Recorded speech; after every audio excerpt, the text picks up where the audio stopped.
Winkel 18 eingestellt. Stets, Schlusswinkel 20 eingestellt. Lecker ist fertig.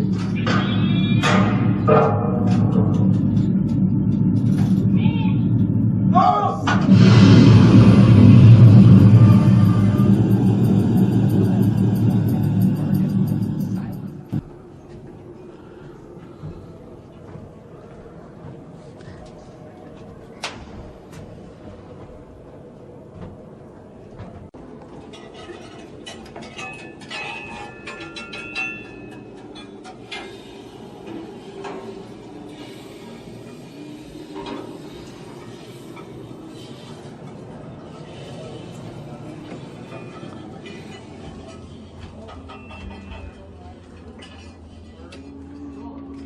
For example, there's a device to the left of the opening we are walking through right now.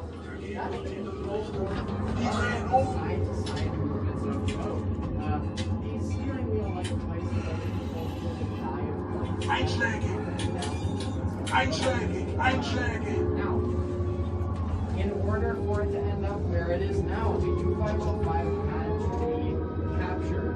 Its encounter with the United States Navy Hunter-Killer Task Group began in summer 1944 as he dived well.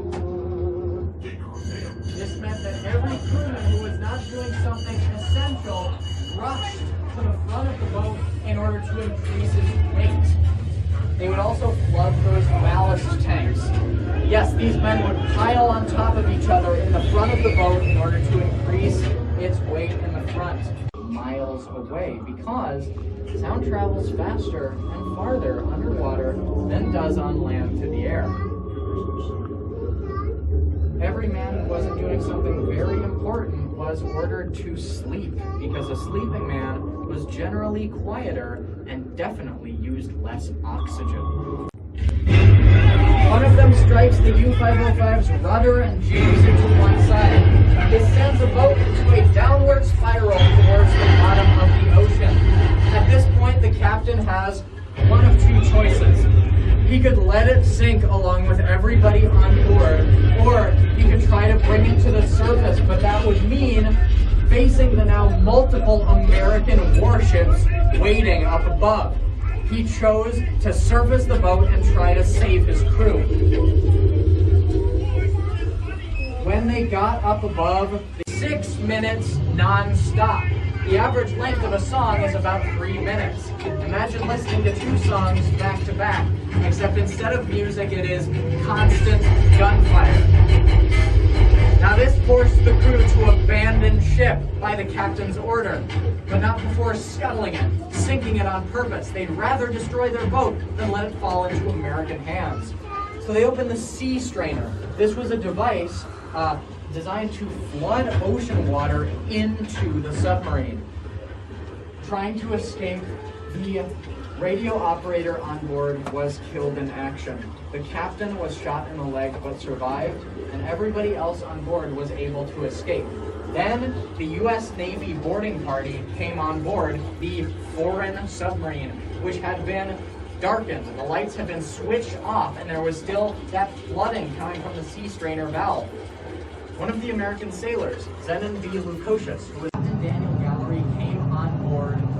U.S. sailors braced against this hatch, and Captain Gallery, knowing that this was the only way to capture the submarine, took a chance and opened it.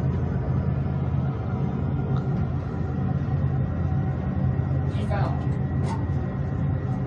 nothing. No explosives, not enough flooding to endanger the sailors. They were able to access the manual rudder control and set the boat on a straight course. Now, we're going to talk about how the U-505 was moved exactly to where it is now. There's quite a long story after the capture. If you'd like to, you can step onto this platform and look into the aft or back torpedo room, but please do not step inside as the floor is unstable. The steering wheel-like device is the control.